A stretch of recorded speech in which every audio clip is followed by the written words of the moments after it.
May 2008. I didn't do it. Chapter 7. It's funny that the name that would turn out to be the most recognizable of my class, Nick LaVille, was a name nobody'd ever heard of before our freshman year. Nick was new to Garvin that year, and he didn't fit in. Garvin was one of those small suburban cities with a lot of big houses and rich kids.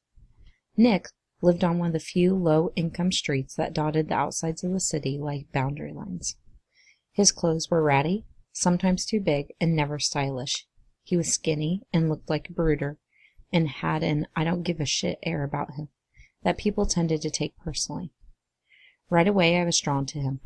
He had these really sparkly dark eyes and a lopsided smile that was adorably apologetic and never showed his teeth. Like me, he wasn't part of the in crowd, and like me, he didn't want to be.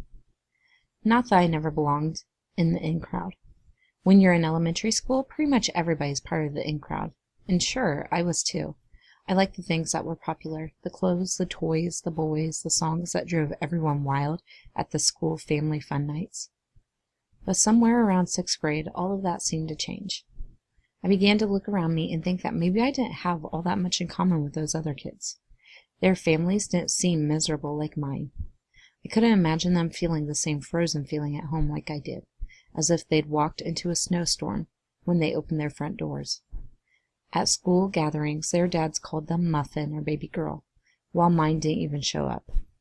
As I began to doubt where I fit in, Christy Bruder, my one person, gained momentum and popularity, and suddenly it was no longer doubt, but truth. I wasn't like them. So I liked Nick's attitude. I adopted a matching I-don't-give-a-shit outlook and began cutting holes in my cute clothes to make them look ratty, to lose the pristine Valerie persona my parents totally bought into and have been trying extra hard to make me buy into lately, too. It also helped that my mom and dad would die if they saw me hanging out with Nick. They had this idea that I was Miss Popularity at school, which just showed how much out of touch they were. 6th grade was a long time ago. Nick and I had algebra together. That's how we met. He liked my shoes, which had been duct taped around the toes, not to keep them together, but because I wanted them to look like they were falling apart. That's how we started, with him saying, "I like your shoes," and me answering, "Thanks. I hate algebra," and him saying, "Me too." "Hey," he whispered later, while Mrs. Parr was passing out ditto sheets, "don't you hang out with Stacy?" I nodded, passing a stack of papers to the geeky kid behind me. "You know her?" "She rides my bus, I think," he said. "Seems cool." "I guess." "Yeah, she is. We've been friends since kindergarten." "That's cool." Mrs. Parr told us to shut up, and we went about our business, but every day before and after class we talked. I introduced him to Stacy and Deuce and the gang, and he fit in with us right away, especially with Deuce. But it was obvious from the beginning that he and I fit better than everyone else. Pretty soon we were walking to class together, meeting at his locker and walking out of class together, and sometimes meeting on the bleachers in the mornings with Stacy and Deuce and Mason. And then one day, I was having a really crappy day, and all I wanted to do was get back at everyone who was making that way. So I got this idea that I would write down all their names in a notebook, like the notebook was some kind of paper voodoo doll or something. I think I had this feeling that just writing down their names in the book would prove that they were assholes, and that I was the victim. So I opened my trusty red notebook and numbered every line down the column of the page and started writing names of people, of celebrities, of concepts, of everything I hated. By the end of 3rd period, I had half a page filled out. Things like Christy Bruder and algebra, you can't add letters and numbers together, and hairspray. And I still didn't feel done. So I schlepped the notebook off to algebra class with me and was hard at work on it when Nick walked in. "Hey," he said, after he slumped into his chair. "I didn't see you at the lockers." "I wasn't there," I said, not looking up. I was busy writing Mom and Dad's marriage problems in the notebook. That was an important one. I wrote it 4 more times. "Oh," he said, and then he was silent for a minute, but I could feel him looking over my shoulder. "What's that?" he finally asked, kind of laughing. "It's my hate list," I answered without even thinking. After class, as we were walking out, Nick came up behind me and nonchalantly said, "I think you should add today's homework to that list. It sucks." I looked back and he was grinning at me. I smiled. He got it, and somehow it totally made me feel better to know I wasn't alone. "You're right," I said. "I'll add it next period." And that's how it started, the infamous hate list.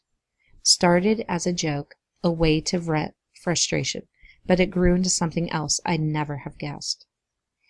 Every day in algebra class, we'd get it out and write down the names of all the people in the school that we secretly hated.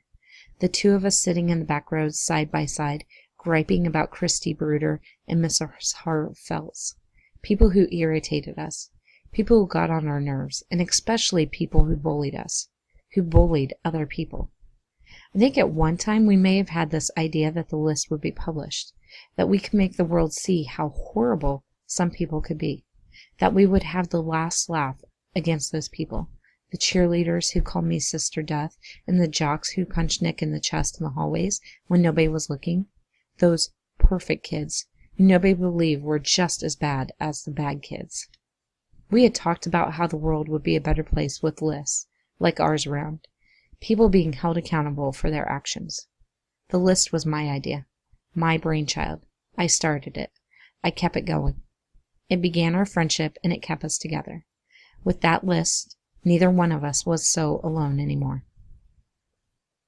The first time I went over to Nick's house was the day I officially fell in love with him. We stepped into his kitchen, which was dirty and unkept. I heard a TV off in the distance and a smoker's cough echoing over it. Nick opened a door just off the kitchen and motioned for me to follow him down a flight of wood steps into the basement. The floor was cement, but there was a small orange rug tossed on it, right next to a mattress which sat on the floor, unmade. Nick tossed his backpack on the mattress and flopped back on it himself. He sighed deeply, running his hands over his eyes. "Long day," he said. "I can't wait for summer." I turned in a slow circle. A washer and dryer stood off against a wall, shirts draping off the corners of them, a mousetrap in another corner, some moving boxes stacked by one wall, a squat dresser next to them, clothes spilling out of open drawers, an assortment of junk littering the top of it. "This is your room?" I asked. "Yep. Want to watch TV? Or I've got PlayStation." He had flipped himself over onto his stomach and was fumbling with a small TV that sat propped on a box on the other side of the bed. "Okay," I said, "PlayStation." As I settled on the bed next to him, I noticed a plastic crate between his bed and the wall, overflowing with books. I knee-walked across the mattress and picked one up. "Othello," I said, reading the cover. "Shakespeare?" He glanced at me, his face taking on a guarded look. He didn't say anything. I picked up another, Macbeth, and two more, the Shakespeare sonnets, The Quest for Shakespeare. "What is the stuff?" I asked. "It's nothing," he said. "Here." He thrust a PlayStation controller at me. I ignored it, kept digging in the crate. A Midsummer Night's Dream, Romeo and Juliet, Hamlet. All of these are Shakespeare. "That one's my favorite," he said softly, gesturing to a book in my hand. Hamlet. I studied the cover and then opened the book to a random page and read aloud. "Oh, heavy deed! It had been so with us, had we been there. His liberty is full of threats to all, to you yourself, to us, to everyone. Alas, how should this bloody deed be answered?" Nick said, quoting the next line before I had a chance to read it. I sat back and looked at him over the top of the book. "You read this stuff?" He shrugged. "It's nothing." "Are you serious? It's cool. You totally have this memorized. I don't even understand what it's saying." "Well, you kind of have to know what else is going on in the story to understand," he said. "So tell me," I said. He looked at me uncertainly, took a deep breath, and hesitantly started talking. His voice grew more and more animated as he told me about Hamlet and Claudius and Othello and murder and betrayal, about Hamlet's hesitation being his fatal flaw, about how he totally berated the woman he loved, and as he told me the story, quoted passages about divinity as if he'd written them himself. I knew I was falling in love with him, this boy with the ratty clothes and the bad attitude who smiled so shyly and quoted Shakespeare. "How'd you get into this?" I asked. "I mean, you've got a lot of books here." Nick ducked his head.